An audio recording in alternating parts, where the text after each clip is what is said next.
Hello बच्चों, आपका हमारे चैनल में स्वागत है। बच्चों, कक्षा 10वीं की आपको त्रिकोणमिति बता रहे हैं। इसके पहले हमने त्रिकोणमिति के 8.1 के बारे में समझाए थे। अब आगे हम त्रिकोणमिति के तहत प्रश्नावली 8.2 समझा रहे हैं। 8.2 के जो एग्जाम्पल हैं उनको बताएंगे। हमारा एग्जाम्पल 6 है। 6 एग्जाम्पल क्या कह रहा है उसके बारे में पढ़िए। सबसे पहले आप किसी भी प्रश्न को हल करने से पहले, आंसर देने से पहले प्रश्न को बार बार पढ़िए। जितने बार आप प्रश्न को पढ़ेंगे उतना ज़्यादा आपको समझ आएगा प्रश्न क्या कह रहा है। उस आधार पे आप उसके आंसर दीजिए। देखिए हमारा प्रश्न क्या कह रहा है। त्रिभुज ABC में जिसका कोण भी समकोण है, AB बराबर 5 सेंटीमीटर और कोण ACB बराबर 30 अंश। देखिए आकृति 8.19, यानी ये आकृति आपकी बनी हुई है। भुजाओं BC और AC की लंबाई ज्ञात कीजिए। प्रश्न में हमको त्रिभुज दिया हुआ है, समकोण त्रिभुज है जिसमें कोण भी समकोण है। एक भुजा AB दी हुई है और एक कोण AC भी दिया है 30 अंश का, और आपको अन्य दो भुजाएं ज्ञात करना है। पाइथागोरस प्रमेय के माध्यम से तो हम क्या करते थे, दो भुजा दी रहती थी, एक भुजा निकालते थे। लेकिन यहाँ पे एक भुजा दिए, एक कोण दिए और अन्य दो भुजाएं ज्ञात करना है। तो कैसे ज्ञात करते हैं देख लीजिए। सबसे पहले जो दिया रहता है उसे लिख दीजिए। क्या दिया है? त्रिभुज ABC में, त्रिभुज ABC में कोण B बराबर समकोण। कोण B को समकोण बताया उसने। एक भुजा दी है AB बराबर कितनी दी है? 5 सेंटीमीटर, और कोण दिया है कोण ACB बराबर 30 अंश। और आपको BC और AC की लंबाई ज्ञात करना है। BC और AC ज्ञात करना है। ये आपके प्रश्न में दिया हुआ है। त्रिभुज ABC जिसका कोण भी समकोण है, AB बराबर 5 सेंटीमीटर, कोण ACB बराबर 30 अंश, BC और AC की लंबाइयाँ ज्ञात करना है। तो ये समकोण त्रिभुज के आधार पर ही हल करेंगे हम। जहाँ पे कोण बना है उसके सामने की भुजा क्या कहलाती है? लंब कहलाती है। समकोण के सामने की भुजा कर्ण, और ये क्या कहलाएगी? आधार। हमको कर्ण और आधार नहीं मालूम है, लंब मालूम है और एक कोण मालूम है 30 अंश का। इसके आधार पे तो हमें जो दिया रहता है, जो दिया है उस भुजा को हम क्या करते हैं, ऊपर लिख देते हैं। जैसे ये लिख दी, क्या कोण कौन सा आपका? पहले कोण ले लीजिए। कोण ACB बराबर कितने अंश का है? 30 अंश का। अब इसमें कौन सी भुजा दी हुई है? AB भुजा दी है, तो यहाँ पे लिख दीजिए AB। और दोनों भुजा में से कोई एक भुजा को पहले ज्ञात करेंगे। तो कौन सी भुजा ज्ञात कर रहे हैं हम? BC ज्ञात करना है। तो जिससे ज्ञात करना है उसको AB के नीचे लिख दीजिए BC। अब देखिए यहाँ पे AB क्या कहलाती है? लंब। AB क्या कहलाती है? लंब। और BC क्या है? आधार। AB का मान रख दीजिए। AB का मान कितना है? 5। और BC का मान नहीं मालूम, जिसे हमें ज्ञात करना है। लंब बटे आधार में होता है tan थीटा। अब कोण की माप दी हुई है, कितने अंश दी है? 30 अंश। tan 30 अंश। अब देखिए इसके आगे,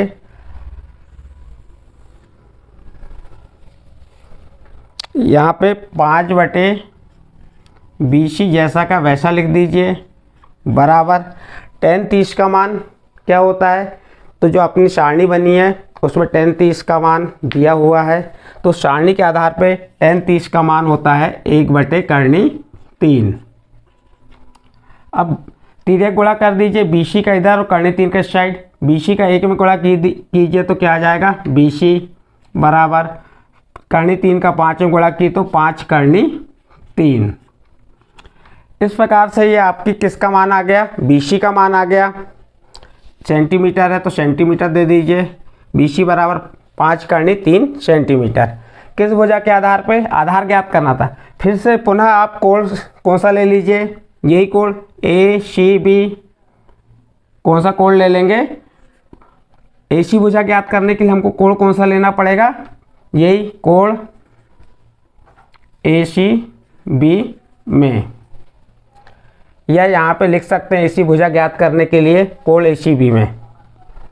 अब कौन सी भुजा ज्ञात करना है? ए सी, तो यहाँ लिख देते हैं ए सी भुजा के लिए, ए सी भुजा के लिए, ये लिख दिया हमने ए सी भुजा के लिए। वैसे यहाँ पे भी लिख देना था कौन सी भुजा के लिए? बी सी भुजा के लिए, बी सी भुजा के लिए। तो इससे याद रहेगा कि हम किस भुजा को निकाल रहे हैं। कोण कौन सा रहेगा? वही कोण ए सी बी बराबर 30 अंश।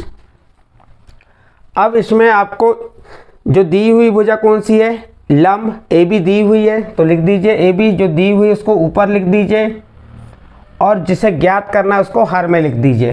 तो किसे ज्ञात करना? ए सी, तो ए सी को हर में लिख दिए। फिर देखिए यहाँ पे ए बी क्या कहलाती है? लंब, तो यहाँ पे लिख देंगे हम लंब। और ए सी क्या कहलाती है? कर्ण, तो ये लिख दिया हमने कर्ण। मान रख दीजिए, ए बी का मान कितना है? 5, और ए सी का मान नहीं मालूम। अब लंब बटे आधार क्या होता है? लंब बटे आधार होता है साइन, और कितने अंश का कोण है? 30 अंश का, तो ये साइन 30 हो गया। अब 5 बटे ए सी बराबर साइन 30 का मान क्या होता है? 1/2, तिरक गुणा कर दीजिए। ए सी का 1 में गुणा किए तो ए सी हो गया, और 2 का 5 में गुणा किए तो 10 सेंटीमीटर। इस प्रकार से आपकी ए सी भुजा ज्ञात हो गई 10 सेंटीमीटर। फिर लास्ट में आपका प्रश्न एंड हो चुका है, आंसर आ चुका है, लेकिन लास्ट में एक लाइन लिखना अनिवार्य है जिससे आपके मार्क्स अच्छे मिलते हैं। तो कौन सी लाइन लिखेंगे? जो आपको ज्ञात करना है। क्या ज्ञात करने का है? भुजाओं। तो हम लिख देंगे यहाँ पे अतः भुजाओं बी सी, या भुजा बी सी बराबर कितनी आ गई आपकी? बी सी का मान यह है 5 करनी 3 सेंटीमीटर। फिर अगली भुजा कौन सी है? भुजा ए सी बराबर 10 सेंटीमीटर। इस प्रकार आपको जो ज्ञात करने का कहा था वो ज्ञात हो गया। और ये ऐसे प्रश्न आपके पेपर में अनिवार्य रूप से आते हैं जो छोटे प्रश्न होंगे, क्योंकि त्रिकोणमिति में 2 अंक का ही प्रश्न आना है। तो जो छोटे प्रश्न होंगे जो अधिकतर उन्हें पूछा जाएगा, इसलिए छोटे प्रश्नों को ज़्यादा करने का प्रयास कीजिए। अब इसके बाद आपको हम उदाहरण नंबर 7 बता रहे हैं। उदाहरण नंबर 7 क्या कह रहा है? त्रिभुज पी क्यू आर में जिसका कोण Q समकोण है, देखिए आकृति 8.20। तो इसकी एक आकृति बनी हुई है। वो आकृति आपकी किस तरह से? पहले आकृति बना देते हैं हम। तो ये समकोण त्रिभुज ही बनेगा। इसमें इसको Q नाम दे देंगे, और इसको दे देंगे P, और ये R। एक भुजा दी आपकी वाली 3 सेंटीमीटर, और ये 6 सेंटीमीटर। 3 सेंटीमीटर। क्वेश्चन को फिर से पढ़ रहे हैं हम। त्रिभुज पी क्यू आर में, ये त्रिभुज पी क्यू आर में जिसका कोण Q समकोण है, देखिए आकृति 8.20। ये प्रश्न में लिखा हुआ है। पी क्यू बराबर क्या दिया है? 3 सेंटीमीटर। पी आर बराबर 6 सेंटीमीटर। कोण Q P R, कोण Q P R, ये वाला कोण P R Q, ये R कोण, ये दोनों कोण आपको ज्ञात कीजिए कह रहा है। तो यहाँ पे आपका 1-2 भुजाएं दी हैं, उससे आपको कोण ज्ञात करना है। सबसे पहले प्रश्न में जो दिया रहता है उसे लिख दीजिए, हल लिख दीजिए। हल लिख दिए हमने। हल लिखने के बाद आपका ये चित्र बन जाएगा। फिर क्या लिखेंगे? दिया क्या है हमारे पास? दिया है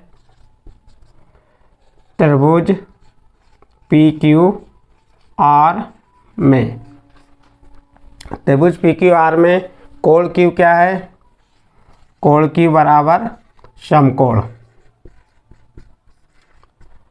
फिर उसके बाद दिया है पी क्यू बराबर 3 सेंटीमीटर। पी आर बराबर 6 सेंटीमीटर, कोण QPR और कोण PRQ आपको क्या करना है, ज्ञात करना है। इतना हमारे प्रश्न में दिया हुआ है। तो यहाँ पे जो कोण यहाँ पे बन रहा है, तो जिसके सामने यहाँ पे कोण बना है ना आपके R पे, तो इसके सामने की भुजा ये लंब कहलाएगी, और ये क्या कहलाएगी, कर्ण, और ये क्या कहलाएगी, आधार। यदि कोण आपका यहाँ बन रहा है P बिंदु पे, तो उसके सामने की भुजा ये आधार और लंब कहलाएगी, और जिस पे बना है वो क्या कहलाएगी, आधार, और ये क्या कहलाएगी, कर्ण। अब हम सबसे पहले क्या कर लेते हैं, त्रिभुज PQR समकोण त्रिभुज ले लेते हैं।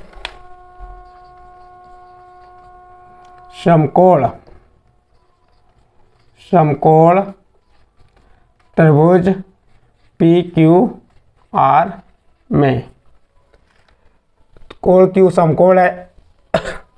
अब इसमें हमें जिसे ज्ञात करना है, कौन सा कोण ज्ञात करना है, हम कोण R ज्ञात करना है, तो यहाँ लिख देंगे कोण कौन सा, PRQ, कोण PRQ के लिए, यानी कि हम कौन सा कोण ले रहे हैं, R कोण, इसलिए हमने क्या लिख दी यहाँ पे, कोण PRQ के लिए।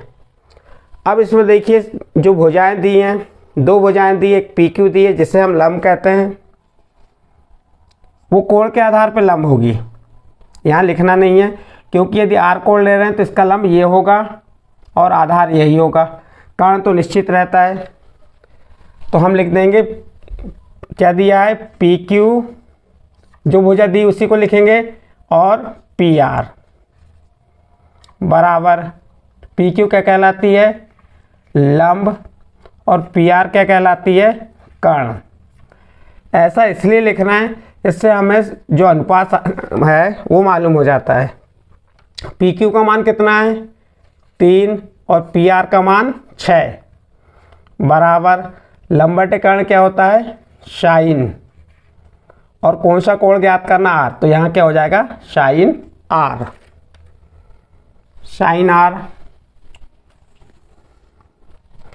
ये 3/6, तो 3 से 6 कटेगा, तो क्या आ जाएगा, 1/2 बराबर साइन R।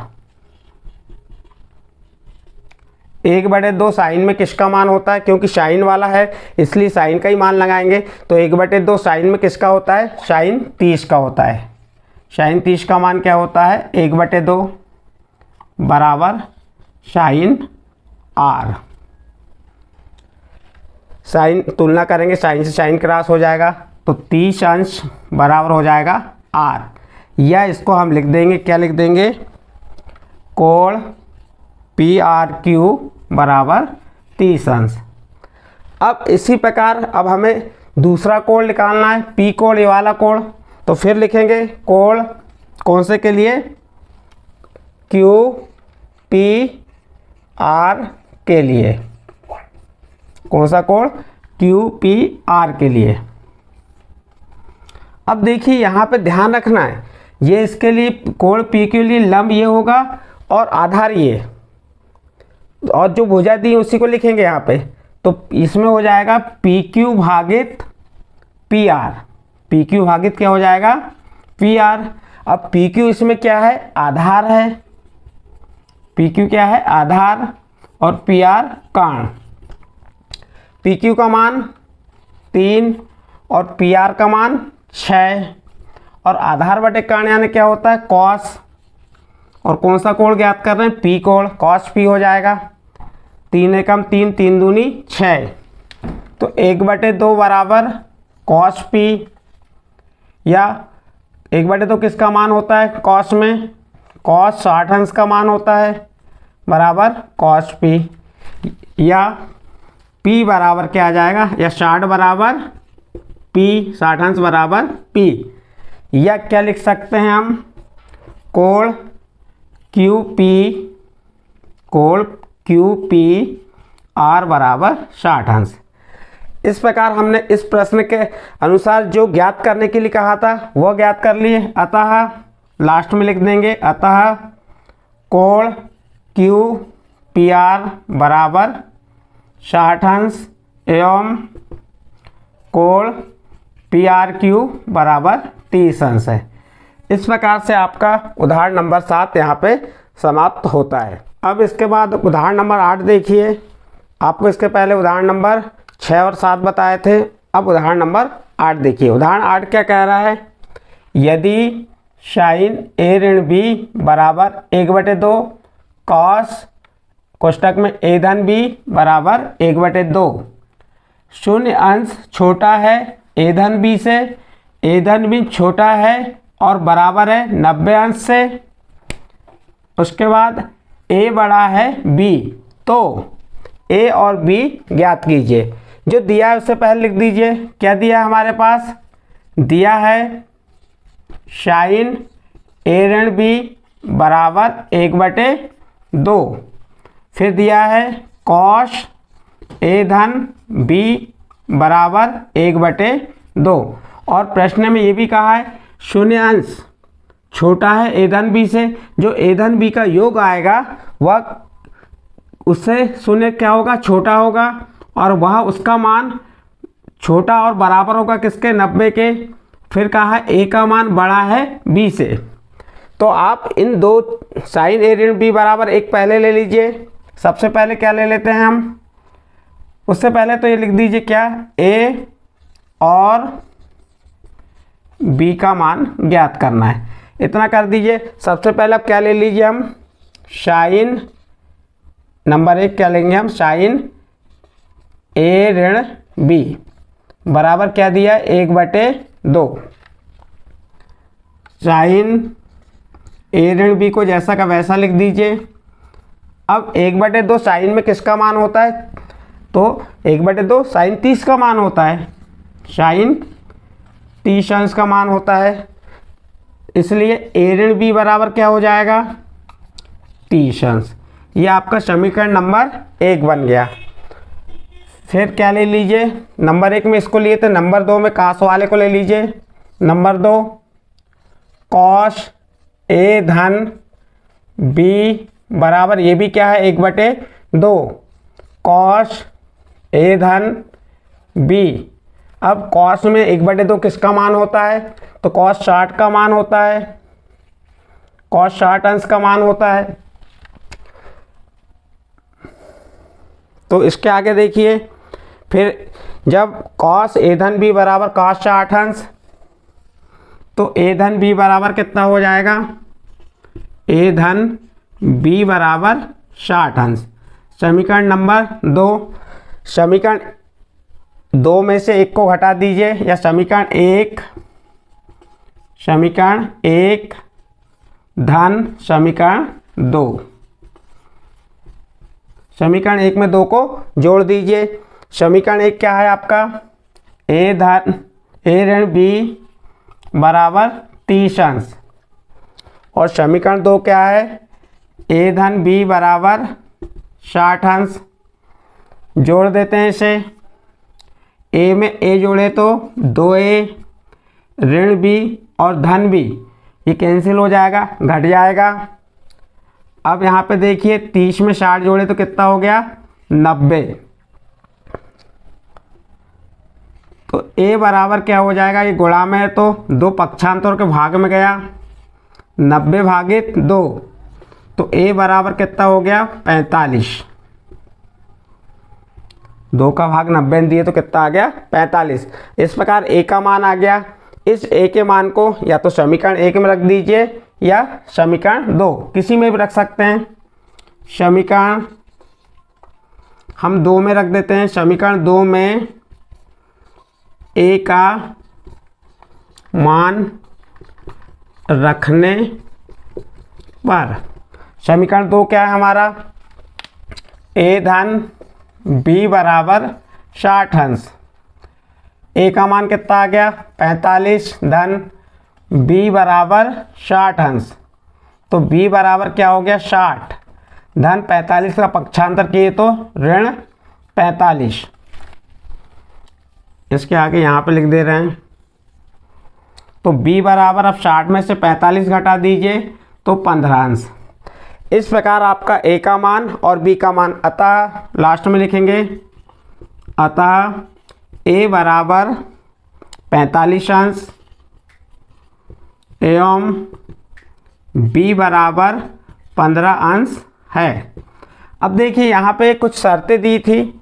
शून्यांश, तो देखो शून्यांश छोटा है किससे, ए धन बी, तो ए और बी का मान कितना हुआ 15 और 45 कितना हो जाएगा 5 10 की 89 60 हो गया, यानी कि 60 से शून्य छोटा है और बराबर है किसके 90 के। और ये भी कहा है इसमें कि ए का मान बड़ा है और बी का मान छोटा है, तो ए का मान कितना है अपना 45 और बी का मान क्या है 15, तो बी का मान छोटा है और ए का मान बड़ा है। इस प्रकार से हमने आपके ए और बी का मान निकाल लिए। इस प्रकार आपके उदाहरण 6, 7, 8 कंप्लीट किए। अब इसके बाद आपकी प्रश्नावली 8.2 के प्रश्न हल करेंगे। आपको किसी प्रकार की भी प्रॉब्लम आती है प्रश्नों में, आप कमेंट्स बॉक्स के माध्यम से बता सकते हैं।